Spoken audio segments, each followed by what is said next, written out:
श्रीमद् भागवत महापुराण प्रथम स्कंद अध्याय 11। द्वारका में श्री कृष्ण का राजोचित स्वागत। सूत जी कहते हैं, श्री कृष्ण ने अपने समृद्ध आनर्त देश में पहुंचकर वहां के लोगों की विरह वेदना बहुत कुछ शांत करते हुए अपना श्रेष्ठ पांचस्य नामक शंख बजाया। भगवान के होठों की लाली से लाल हुआ वह श्वेत वर्ण का शंख बजते समय उनके करल कमलों में ऐसा शोभामायन हुआ जैसे लाल रंग के कमलों पर बैठकर कोई राजहंस उच्च स्वर में मधुर गान कर रहा हो। भगवान के शंख की वह ध्वनि संसार के भय को भयभीत करने वाली है। उसे सुनकर सारी प्रजा अपने स्वामी श्री कृष्ण के दर्शन की लालसा से नगर के बाहर निकल आई। भगवान श्री कृष्ण आत्माराम है, वे अपने आत्मलाभ से ही सदा सर्वदा पूर्ण काम है। फिर भी जैसे लोग बड़े आदर और सम्मान के साथ भगवान सूर्य को भी दीपदान करते हैं, वैसे ही अनेक प्रकार की भेंटों से प्रजा ने श्री कृष्ण का स्वागत किया। सबके मुख कमल प्रेम से खिल उठे।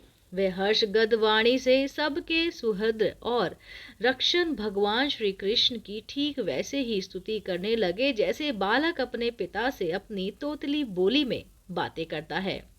स्वामिन, हम आपके उस चरण कमलों को सदा सर्वदा प्रणाम करते हैं जो इस संसार में परम कल्याण चाहने वालों के लिए सर्वोत्तम आश्रय है, जिसकी शरण ले लेने पर परम समर्थ काल भी एक बात तक बांका नहीं कर सकता। विश्व भावन, आप ही हमारे माता सुहृद स्वामी और पिता हैं। आप ही हमारे सद्गुरु और परम आराध्य हैं। आपके चरणों की सेवा से हम कृतार्थ हो रहे हैं। आप ही हमारा कल्याण करे। आहा, हम आपको पाकर अनाथ हो गए, सनाथ हो गए, क्योंकि आपने सर्व सौंदर्य सार अनुपम रूप का हम दर्शन करते रहते हैं। कितन सुंदर मुख है आपका, प्रेम पूर्वक मुस्कान से आपका चितवन खिला हुआ है। ये दर्शन तो देवताओं के लिए भी दुर्लभ है। कमल नयन श्री कृष्ण, जब आप अपने बंधु बांधवों से मिलने के लिए हस्तिनापुर अथवा मथुरा चले जाते हैं, तब आपके बिना हमारा एक एक क्षण कोटि कोटि वर्षों के समान लंबा हो जाता है। आपके बिना हमारी दशा वैसी हो जाती है जैसे सूर्य के बिना आंखें हों। भक्त वत्सल भगवान श्री कृष्ण प्रजा के मुख से ऐसे वचन सुनते हुए और अपनी कृपामय दृष्टि से उन पर अनुग्रह की वृष्टि करते हुए द्वारका में प्रविष्ट हुए। जैसे नाग अपनी नगरी भोगवती की रक्षा करते हैं, वैसे ही भगवान की वह द्वारकापुरी भी मधु, भोज, दशार्थ, अहर, कुकुर, अंधक और वृषिवंश यादवों से, जिसके पराक्रम की तुलना और किसी से भी नहीं की जा सकती है, सुरक्षित थी। वह पूरी समस्त रीतियों के संपूर्ण वैभव से संपन्न एवं पवित्र वृक्षों एवं लताओं के कुंजों से युक्त थी। स्नान, ध्यान और वहाँ के फलों से पूर्ण उद्यान, पुष्प वाटिकाएं एवं क्रीड़ावन थे। बीच बीच में कमल युक्त सरोवर नगर की शोभा और बढ़ा रहे थे। नगर के फाटकों, महल के दरवाजों और सड़कों पर भगवान के स्वागतार्थ वंदवारे लगाई गई थी। चारों ओर चित्र विचित्र ध्वजा पताकाएं फहराई गई थी, जिससे उन स्थानों पर धाम का कोई प्रभाव नहीं पड़ता था। उनके राजमार्ग, अन्याय सड़कें, बाजार और चौक झाड़ बुहार कर सुगंधित जल से उनका छिड़काव हो रहा था।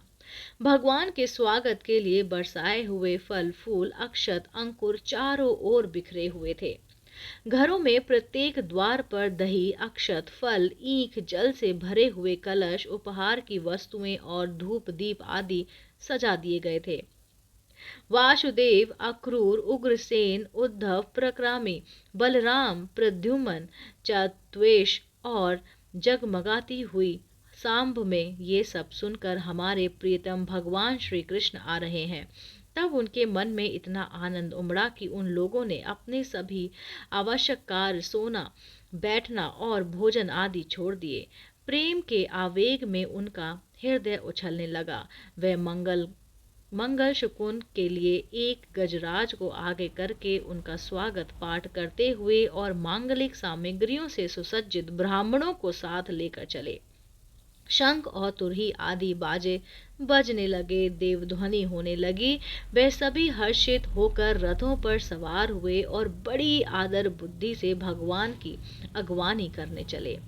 साथ ही साथ भगवान श्री कृष्ण के दर्शन के लिए उत्सुक सैकड़ों श्रेष्ठ वारांगनाएं, जिनके मुख कपोलों पर चमकते हुए कुंडलों की कांति पड़ने से भी बड़े ही सुंदर दिखते थे, पालकियों पर चढ़कर भगवान की अफगानी के लिए चली। बहुत से नट, नाचने वाले, गाने वाले, विदर बखाने वाले, सूत, मागध और वंदीजन भगवान श्री कृष्ण के अद्भुत विचित्र गायन के लिए वहां पर चले हुए। भगवान श्री कृष्ण ने बंधु बांधवों, नागरिकों और सेवकों से उनकी योग्यता के अनुसार अलग अलग मिलकर सबका सम्मान किया।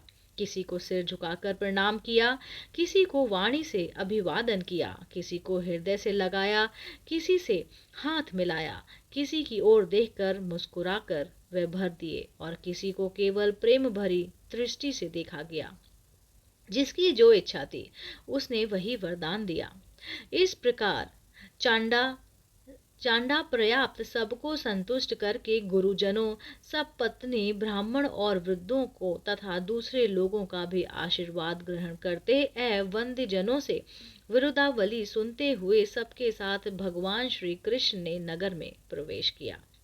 शौनक जी जिस भगवान राजमार्ग से जा रहे थे, उस समय द्वारका की कुल कामिनियां भगवान के दर्शन को ही परमानंद मानकर अपनी अपनी अटारियों पर चढ़ गईं। भगवान का वक्षस्थल मूर्तिमान सौंदर्य लक्ष्मी का निवास स्थान है। उनका मुखमंदिर नेत्रों के द्वारा पान करने के लिए सौंदर्य सुधा से भरा हुआ पात्र है। उनकी भुजाएं लोकपालों को भी शक्ति देने वाली हैं। उनके चरण कमल भक्त परमहंसों के आश्रय हैं। उनके अंग अंग शोभा के धाम हैं। भगवान की इस छवि को द्वारकवासी नित्य निरंतर निहारते रहते हैं, फिर भी उनकी आंखें एक क्षण के लिए भी तृप्त नहीं होती हैं। द्वारका के राजपथ पर भगवान श्री कृष्ण के ऊपर श्वेत वर्ण का छत्र तना हुआ था। श्वेत चवर डुलाते जा रहे थे। चारों ओर से पुष्पों की वर्षा हो रही थी। वे पीतांबर और वनमाला धारण किए हुए थे। इस समय वे ऐसे शोभामायन हुए मानो श्याम मेघ एक ही साथ सूर्य, चंद्रमा, इंद्रधनुष और बिजली से शोभामायन हो।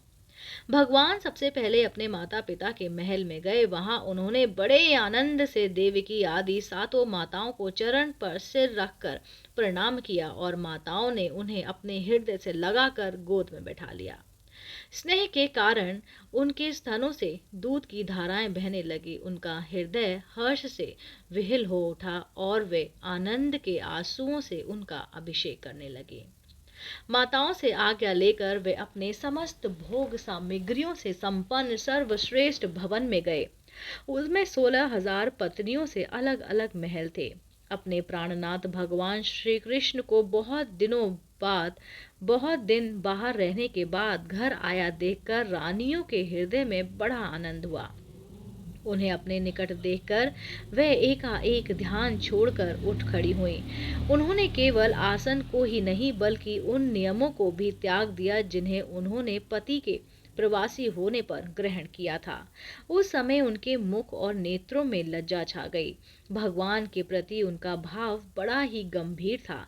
उन्होंने पहले मन ही मन, फिर नेत्रों के द्वारा और तत्पश्चात पुत्रों के बहाने शरीर से उनका आलिंगन किया।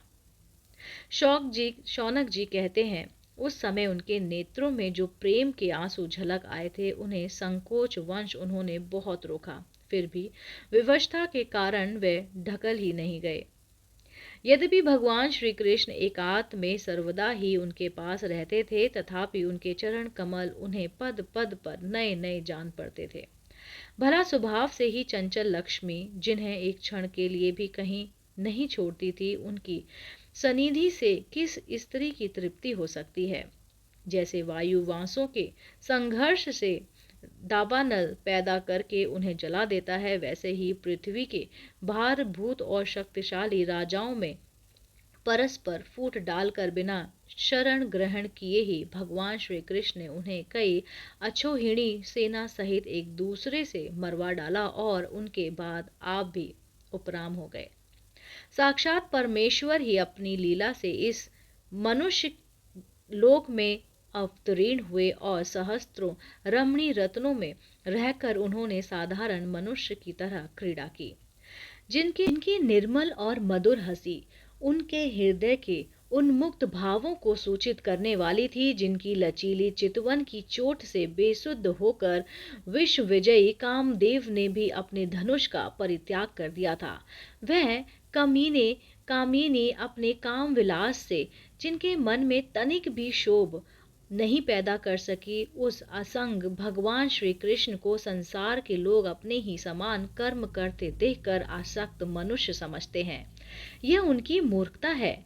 यही तो भगवान की भगवत्ता है कि वे प्रकृति में स्थित होकर भी उनके गुणों से कभी भी लिप्त नहीं होते हैं। जैसे भगवान की शरणागत बुद्धि अपने में रहने वाले प्राकृतिक गुणों से लिप्त नहीं होती है, वह मूढ़ स्त्रियां भी श्री कृष्ण को अपना एकांत सेवी स्त्रीपरायण भक्त ही समझ बैठती हैं, क्योंकि वे अपने स्वामी के ऐश्वर्य को नहीं जानती थी। ठीक वैसे ही जैसे अहंकार की वृत्तियां ईश्वर को अपने धर्म से युक्त मानती हैं।